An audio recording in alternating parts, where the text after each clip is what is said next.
Très ravie de vous retrouver en ce début de semaine pour une nouvelle édition du Journal de l'économie. C'est parti avec le sommaire.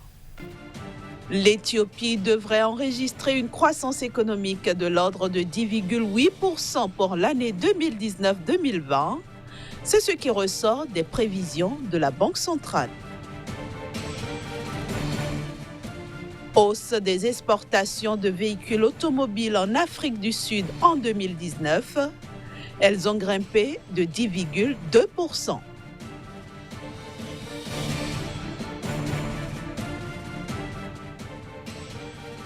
Enfin, le gouvernement du Cameroun a instauré la taxe sur la valeur ajoutée sur le secteur du commerce en ligne.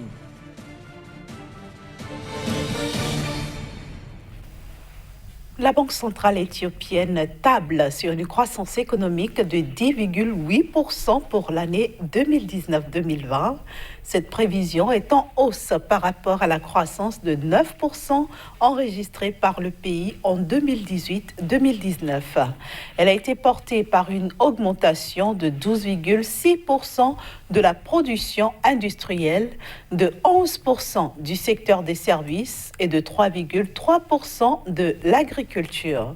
Les prévisions de l'année 2019-2020 qui s'inscrivent dans un cycle de forte croissance économique enregistré par le pays depuis quelques années, ont été motivées par les investissements prévus dans le cadre du programme de réforme économique intitulé Home Grow Economic Reform Program, lequel programme vise à contribuer au développement d'un système financier moderne et à améliorer l'accès à l'inclusion financière, ce qui va contribuer à terme à la réduction de la pauvreté, à une croissance économique inclusive et aussi au développement du pays. En Afrique du Sud, les exportations de véhicules automobiles ont augmenté de 10,2% en 2019. Cette embellie a été favorisée, entre autres, par l'amélioration de la production des principales usines d'emballage du pays. Le secteur des exportations de véhicules automobiles a fleuri en 2019 en Afrique du Sud. Considérée comme la plus importante composante du secteur industriel sud-africain, ces exportations de véhicules automobiles, qui représentent 14% de la valeur des exportations du pays, ont enregistré une croissance de 10,2% l'an dernier.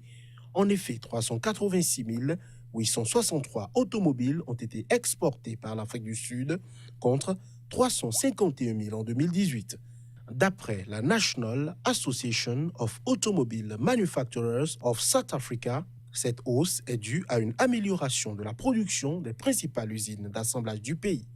Cette augmentation contraste cependant avec la baisse des ventes d'automobiles sur le marché sud-africain.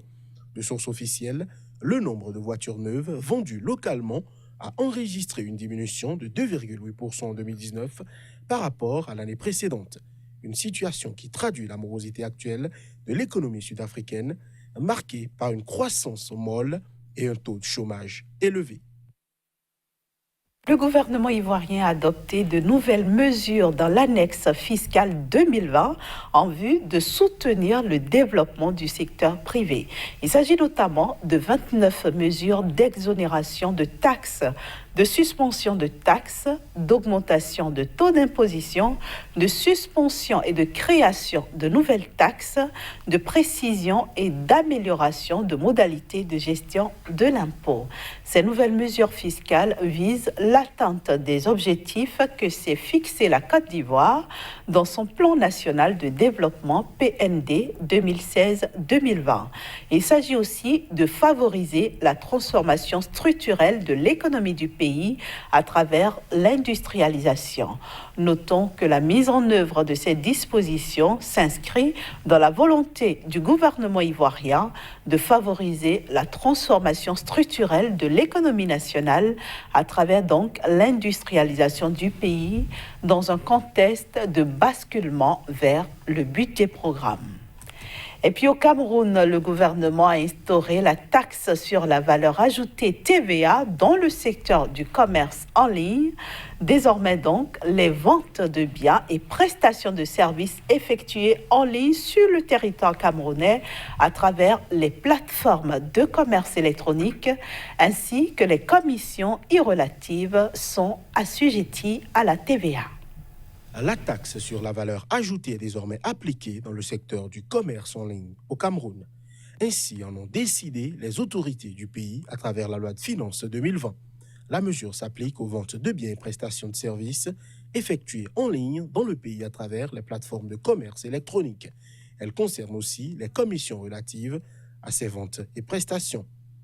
La loi de finances 2020 prévoit également l'assujettissement à la TVA des plateformes de commerce électronique impliquant l'obligation pour celles-ci de liquider, déclarer et de reverser la TVA sur les transactions numériques effectuées par les consommateurs camerounais. Pour la circonstance, il est prévu la mise en œuvre de modalités simplifiées d'immatriculation, de collecte et de reversement de la TVA pour ces plateformes à travers des procédures en ligne.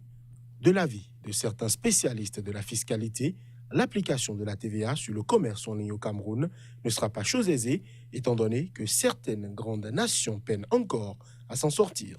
En effet, 98% des vendeurs enregistrés sur les places de marché des sites d'e-commerce ne sont pas immatriculés à la TVA en France. Lors d'un contrôle de l'administration, seuls 538 sur 24 459 vendeurs étaient en règle. Cinquième et dernière destination de ce journal de l'économie, le Burkina Faso. Le pays table sur une croissance de 6,4% en 2020. On en parle après une petite pause avec Casimir Pédior. Bonjour Casimir et bienvenue à vous. Bonjour Inès. Alors, sur quelle base le Burkina Faso passera-t-il d'une croissance de 6% en 2019 à 6,4% en 2020? Merci Inès. Sur la base donc, de la consolidation des réformes, sur la base également des investissements au niveau de ce pays-là. En effet, il faut le dire, 2020 affichera un taux de croissance pas des meilleurs, en tout cas pour le Burkina Faso. C'est ce que nous apprend donc, le Fonds monétaire international, vous l'avez dit tantôt. 6,4%, c'est ce que donc, le pays projette pour cette année-là. Et il faut déjà dire que 2019, le Burkina Faso a terminé 2019 avec un taux de croissance de 6%, soit 0,8 points de pourcentage de moins que l'année 2018. Et donc, le Burkina Faso est la croissance au niveau de ce pays en temps de scie. Le pays donc, a d'énormes difficultés en ce qui concerne donc, les données macroéconomiques. En effet, le Fonds monétaire international parle d'un contexte sociopolitique difficile, parle également d'une saison pluvieuse peu favorable et parle d'une conjoncture internationale fragile qui donc conduit le Burkina Faso à ne pas espérer beaucoup donc, pour le compte de l'année 2020, Inès. Alors, concrètement, quelles sont les chances du pays d'atteindre cette croissance de 6,4% au terme de l'année 2020?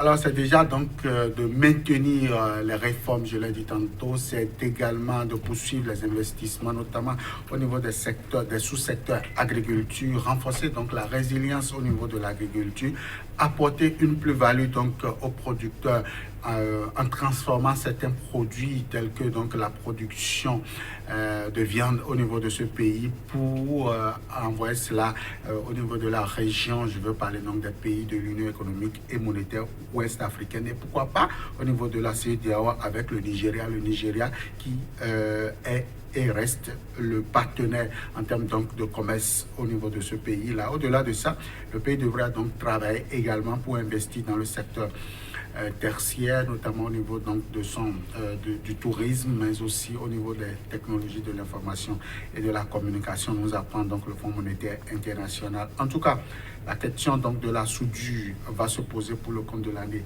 2020 au niveau de ce pays-là.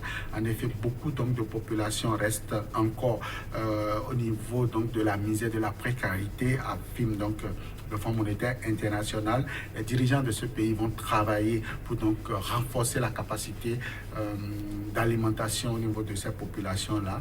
Beaucoup de choses sur lesquelles le pays devra donc travailler pour véritablement garantir un mieux-être à sa population. Alors, est-ce que la population burkinabé va concrètement tirer quelque chose de tout ceci?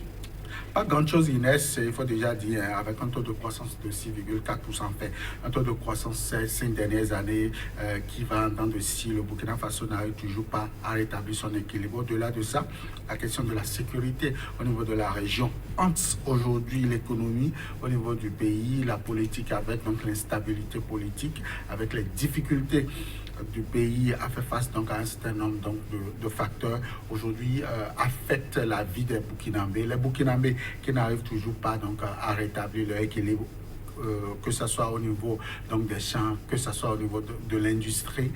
Les Burkinabés doivent donc travailler beaucoup suffisamment pour pouvoir assurer l'équilibre. En tout cas, le Fonds monétaire international, la Banque mondiale, la Banque africaine de développement compte donc accompagner l'économie de ce pays, pourquoi pas, pour que 2020, le pays ne puisse pas sombrer dans la précarité. Alors, quand nous prenons l'espace UEMOA Kazmi Pédior, que va peser le Burkina Faso en cette année 2020? Le Burkina Faso va peser beaucoup plus au niveau de la Côte d'Ivoire à travers les exportations de tabac de viande vers ce pays, mais aussi de certains produits de l'agriculture vers donc la Côte d'Ivoire. La Côte d'Ivoire également, c'est le Mali, va traîner donc sa production vers le Mali. Et enfin, au-delà donc de la sous-région ouest africaine, la Côte d'Ivoire ira de l'autre côté du Nigeria certainement pour engranger quelques devises. En tout cas, juillet 2020, c'est l'année, enfin, la date retenue pour la ZLECAf, la zone de libre-échange continentale, et le Burkina Faso ne compte pas rester en marge de tout ceci. C'est des opportunités, c'est des points positifs que le pays pourra donc exploiter en ce qui concerne donc ce taux de croissance pour véritablement afficher un pays qui ne va pas sombrer au regard donc de cette difficulté que nous venons tantôt donc d'énumérer. Et justement, Kazmi Pédior, est-ce que pour les années à venir, on peut espérer que tout s'aplanisse au Burkina Faso? Oui, c'est possible au regard donc, des perspectives heureuses pour l'Union économique et monétaire ouest-africaine, au regard donc, de l'attention soutenue donc, des investisseurs au niveau de la région, certainement, que la question de la sécurité viendra donc, enfin, la sécurité au niveau de la région viendra donc ajouter des points positifs donc, pour que véritablement un pays comme le Burkina Faso ne puisse pas sombrer en ce qui concerne donc, les perspectives économiques heureuses. Merci. Merci à vous, Kazmi Pédior. Merci d'être passé sur ce plateau. Je vous souhaite une excellente semaine. À vous de même. Et à bientôt. Merci. Voilà, chers amis téléspectateurs, c'est la fin de ce numéro du Journal de l'économie. Merci de l'avoir suivi. Merci aussi de rester en compagnie du reste des programmes de SICA et retrouver toute l'équipe du Journal de l'économie mercredi à la même heure.